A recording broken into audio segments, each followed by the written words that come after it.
Train शहर से दूर मुझे मेरे पुश्तैनी गांव कलवन ले जा रही थी।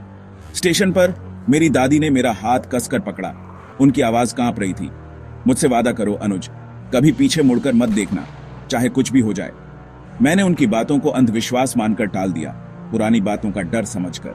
लेकिन कलवन वैसा नहीं था जैसा मुझे याद था। शांत, उसके घर बंद थे, हवा में बेचैनी भरी थी। उस रात जब मैं जाग रहा था तो घर के पीछे पुराने कुएं से एक दिल दहला देने वाली सिसकी सुनाई दी। आवाज इतनी दर्द भरी थी कि मेरे रोंगटे खड़े हो गए। मुझे अपनी दादी की चेतावनी याद आई जो अंधेरे में गूंज रही थी। सुबह होने पर भी कोई आराम नहीं मिला। रामलाल काका जो केयर टेकर थे, मैंने जब रोने का जिक्र किया तो वह डरे हुए दिखे। यह कुआं है, उन्होंने धीरे से कहा। इसमें एक दुख है, एक श्राप जो हर सावन में जागता है।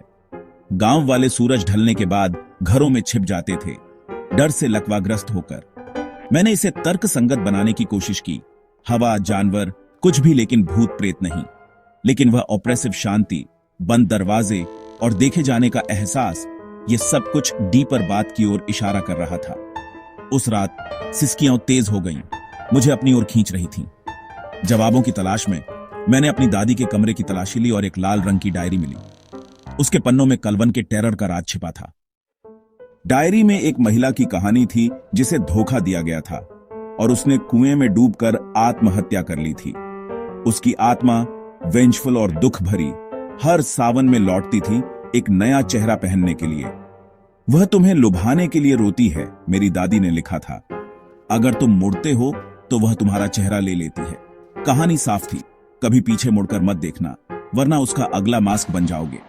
मेरा स्केप्टिसिज्म डगमगाया, लेकिन क्यूरियोसिटी जीत गई। आज सावन की तीसरी रात थी, वह रात जब आत्मा जागती थी। मैंने रिकॉर्ड करने के लिए अपना फोन सेट किया, सबूत के साथ कहानी का सामना करने के लिए तैयार था। मैं अपनी पीठ कुएं की ओर करके बैठूंगा, अंधविश्वास की बजाय टेक्नोलॉजी पर भरोसा करते हुए। रात घनी ड्रेड के साथ गिर गई। मैं कठोर होकर बैठा था, पीठ कुएं की ओर, कैमरा चल रहा था।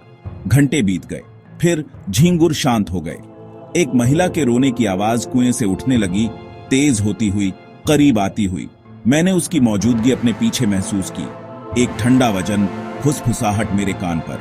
मुड़ने की इच्छा असहनीय थी। मेरी दादी की चेतावनी मेरे दिमाग में चीख रही थी। मुझे देखो, आवाज ने विनती की, दुख भरी और रिलेंटलेस। मेरे हाथ कांप रहे थे, लॉजिक और टेरर मेरे अंदर लड़ रहे थे। कमजोरी के एक पल में मैं मुड़ गया। मैंने पीछे मुड़कर देखा। सुबह रामलाल ने मुझे आंगन में पाया। मैं उसकी ओर मुड़ा। मेरा शरीर था, लेकिन चेहरा एक अजनबी का था। वह डर कर भाग गया। डायरी की आखिरी एंट्री ने सच्चाई बताई। आत्मा तुम्हारा चेहरा ले लेती है और तुम्हें खोखला छोड़ देती है। मेरे फोन की रिकॉर्डिंग में एक बेचेहरा महिला कुएं से उठती हुई दिखाई दी। फिर मेरा चेहरा उसकी मुस्कान में बदल गया। कलवन की कहानी ने एक और आत्मा का दावा किया। गांव अपने बच्चों को चेतावनी देता रहेगा, कभी पीछे मुड़कर मत देखना, पलट कर मत देखना, डोंट लुक बैक।